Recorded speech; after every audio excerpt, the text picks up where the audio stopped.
Amables televidentes, esto es El Rastro y el Rostro, la huella de un país. Soy su anfitrión, Nabor Zambrano.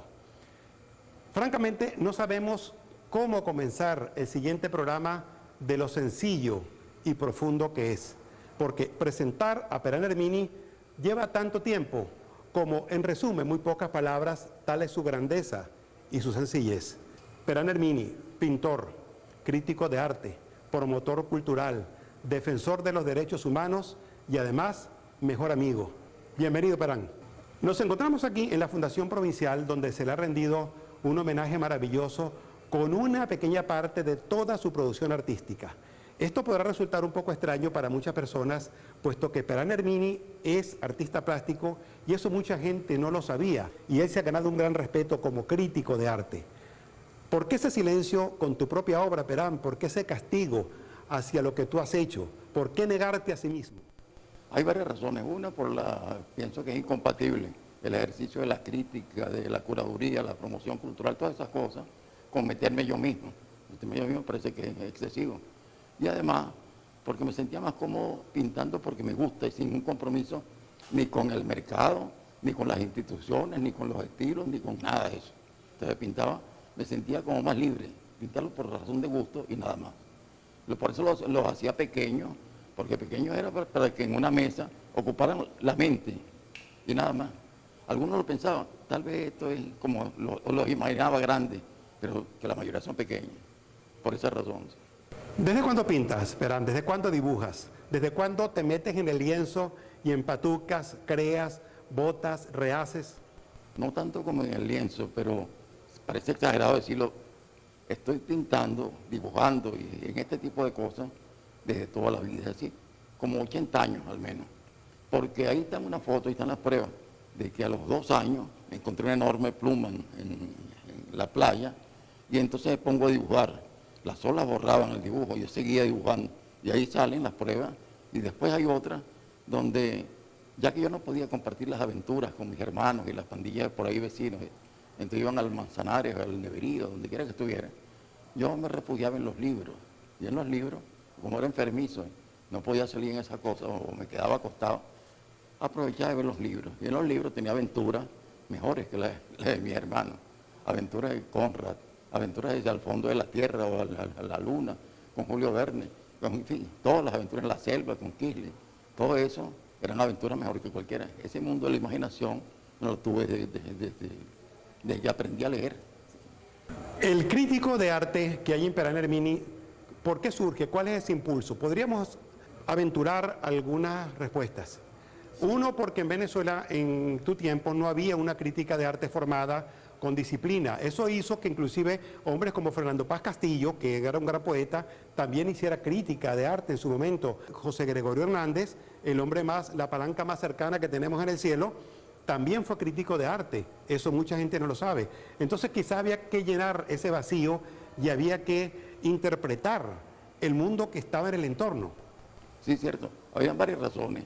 Una de ellas es porque cuando hicimos la primera huelga propiamente artística, hubo una antes, en 1912, el Círculo de Bellas Artes, que bueno, eso parece legitimar toda la tendencia nueva que era el paisajismo al aire libre.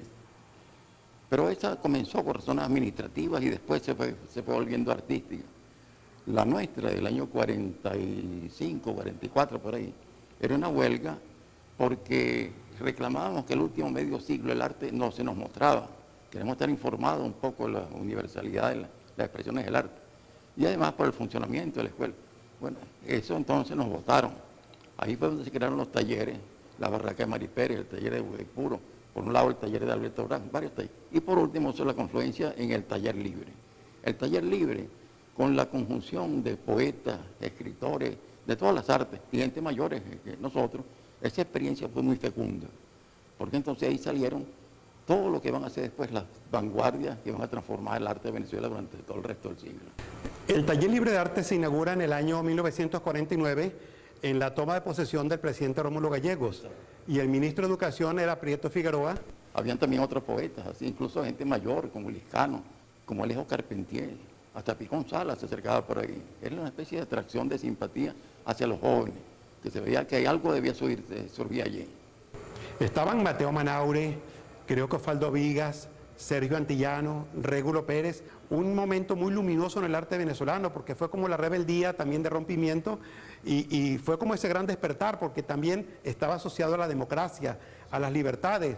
Teníamos un presidente escritor, que eso no ese lujo no se lo da cualquier país del mundo. Y además ahí había otros que comenzaron así a hacerse notorios, como este que nos decía, no solamente hay que luchar contra el orden de las cosas establecidas, contra los códigos del arte, hay que luchar contra los sistemas sociales, hay que luchar como subversión total, hay que luchar contra la realidad. Entonces nos decía contra la realidad.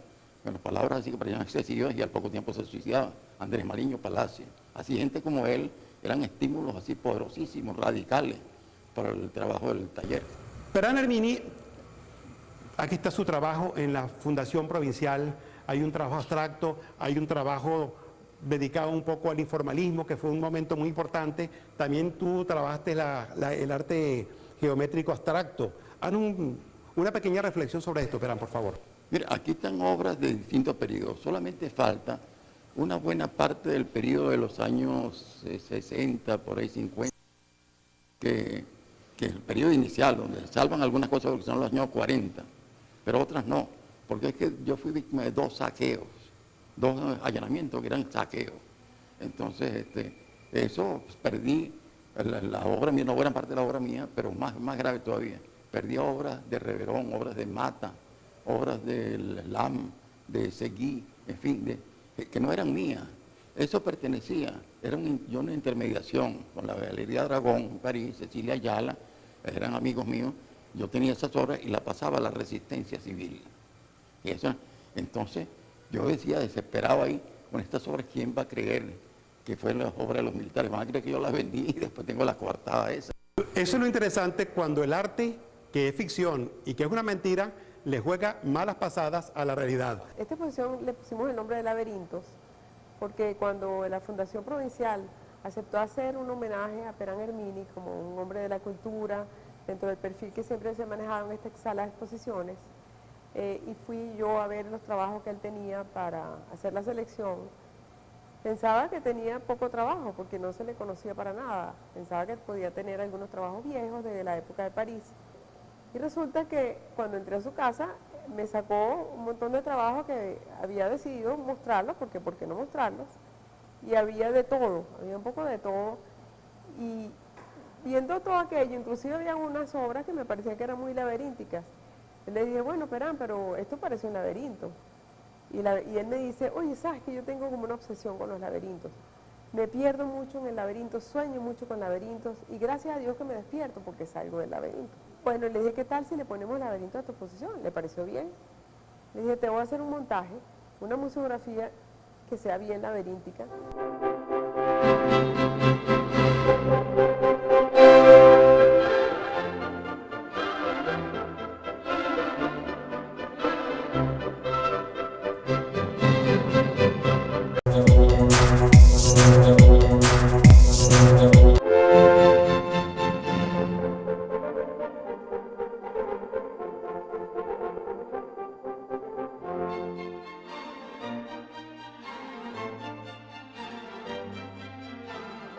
Yo diría, Perán, que tú eres quizás de los hombres venezolanos que más arte venezolano ha visto, como promotor cultural, como crítico, como docente, que más has ido al interior del país. ¿Qué te ha significado? ¿Qué aportes te ha dado como un hecho de felicidad también de que parte del país se sustenta en lo que sus artistas son capaces de hacer? Bueno, eso lo sigo haciendo todavía. Pero es una de las cosas que me motivan más mi trabajo. Eso de salir. Yo salía antes cada semana, al menos un par de días o 3 días, a los salones regionales, locales, a ver los artistas en todas partes de Venezuela. Y además, tanto más cuando de repente me están diciendo, y me doy conciencia de que nadie más lo hacía. Entonces tenía los archivos los perdí con el allanamiento. Volví a hacerlo, los volví a perder.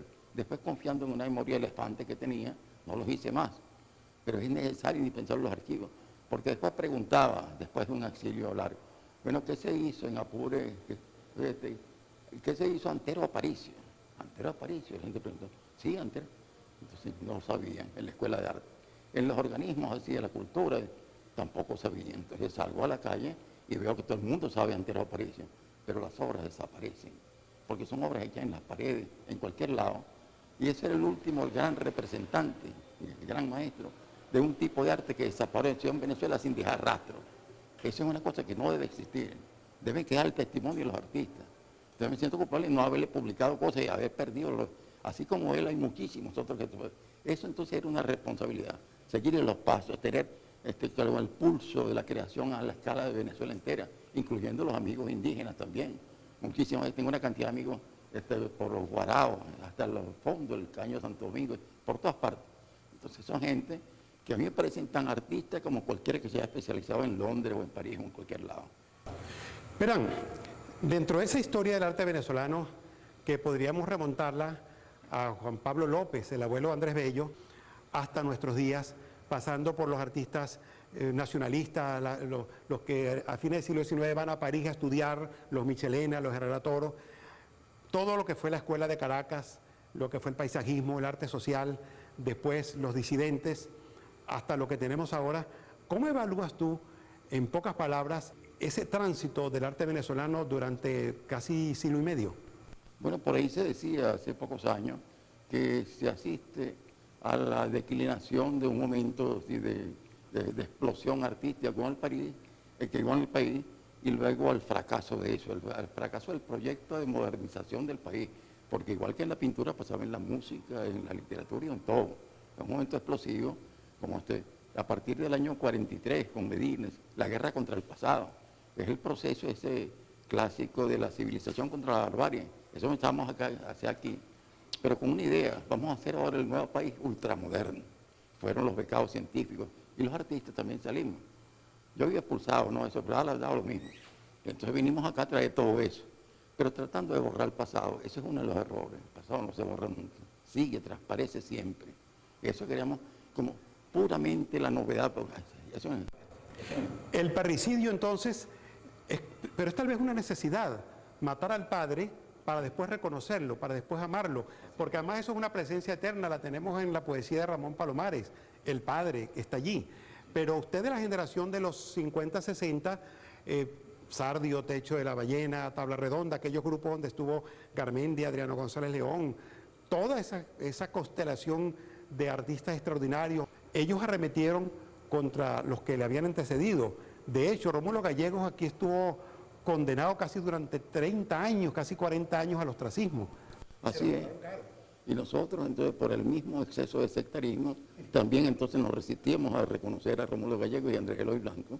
Manuel Alfredo Rodríguez nos decía, pero ¿cómo es posible ustedes, así que son tan conocedores del hetero, salgan con esa herejía? Eso es una infamia. Entonces defendió a Gallegos y defendía a Andrés Eloy Blanco y tenía razón. Entonces nos empezaba a admitir que los excesos en que caen todas esas generaciones nuevas, el Techo de la Ballena más que los otros.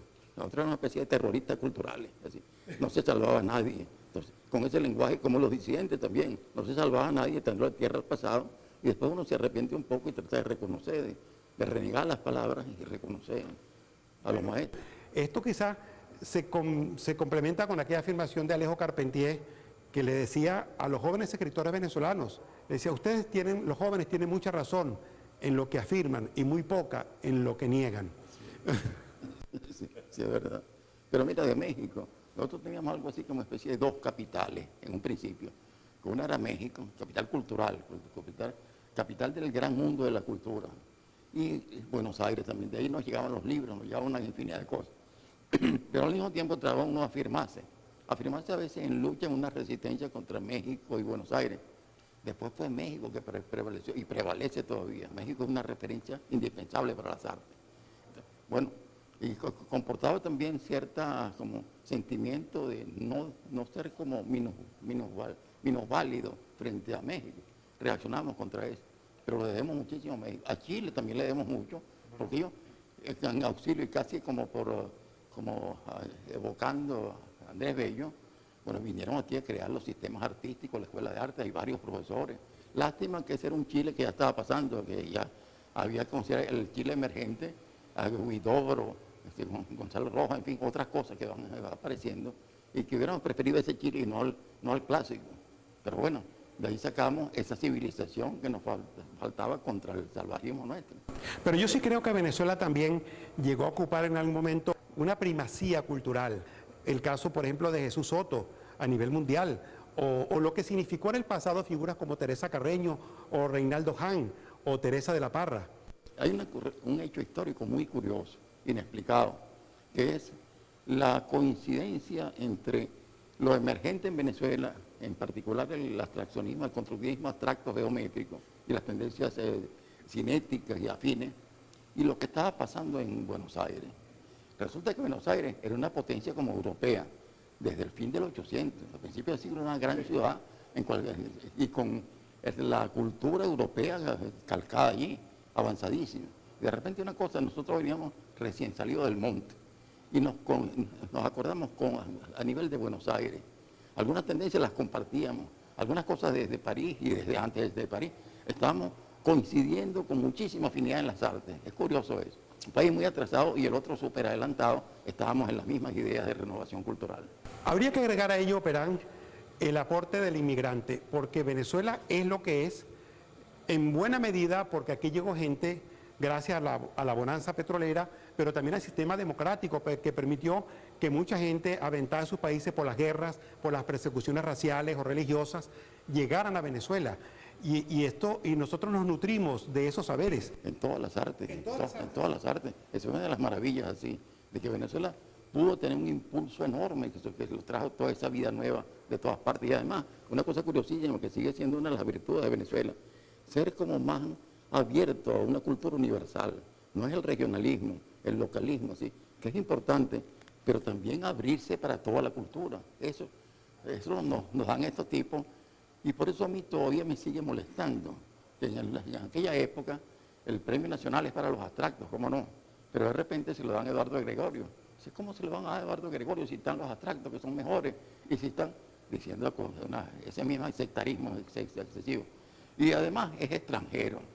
Oye, ahí fue la ruptura mía con los disidentes. No hay ningún extranjero. Esto nos hizo a nosotros, fue el profesor nuestro, merece ese premio y mucho más, porque él y otros más, incluso los italianos anteriores de él, que en tiempos de Garibaldi vinieron aquí y hicieron la escultura venezolana y nadie lo reconoció nunca, ni nadie sabe actualmente quiénes son. Para organizar las obras que íbamos a seleccionar y que había tanta tendencia, porque fueron un trabajo hecho durante 60 años, tuvo que haberse paseado por muchas posibilidades. Había tanta tendencia que no se podían poner todas juntas, entonces que la gente fuera descubriendo en este camino, este laberinto, trabajos de diferentes épocas o trabajos que tuvieran que ver con el mismo tema o cosas así, porque hay trabajos que son de los años 40 que están al lado de trabajos de los años 2000. Entonces, un poco por allí vino la cosa del laberinto.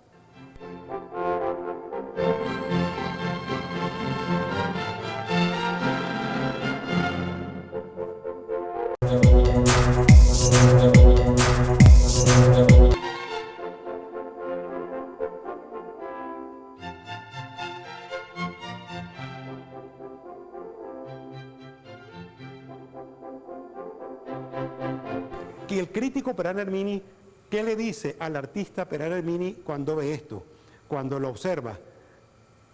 ¿Verdad que es como si fuera otro que está viendo esto? Porque para mí es insólito verlo así montado en una exposición, cosa que yo pensé que el destino era el olvido. Bueno, eso es el destino que le espera a cualquier obra de arte, el olvido. Tarde o temprano es eso. La obra no existe si no la ve nadie. Entonces mejor que ellas tengan su propia vida, que la gente las vea y opine, que le digan algo a alguien. Eso es, por supuesto que es más bien muy positivo para uno, un estímulo enorme y un compromiso, porque ahora con esto me han salido compromisos por todos lados. Uno tiene que dar la cara y ser responsable de una cantidad de batallas que hay que dar por esto, defender las cosas de la cultura. Y eso, bueno, uno tiene que hacer presente. Pero con el más bajo perfil, prefería estar en el anonimato. Y ahora me veo de repente, bueno, convertido en un artista más.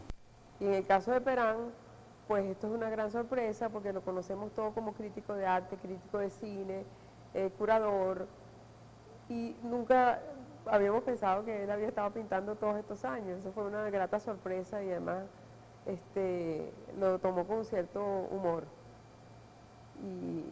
Y ha sido muy divertido trabajar con él y conmovedor. O sea, se ha creado una relación muy afectiva porque es como sacarle las cosas de sus entrañas, no solamente toda su información de su vida, que la logramos poner aquí en esta sala de exposiciones, desde el día que nació hasta muchas travesuras que no se pudieron poner todas, pero sacó bastante cosas, abrió su corazón, abrió su vida, abrió su historia y también abrió las gavetas de su estudio y sacó cosas que no pensaba mostrar, pues, así como muy íntimo. Es una exposición bastante íntima, considero yo.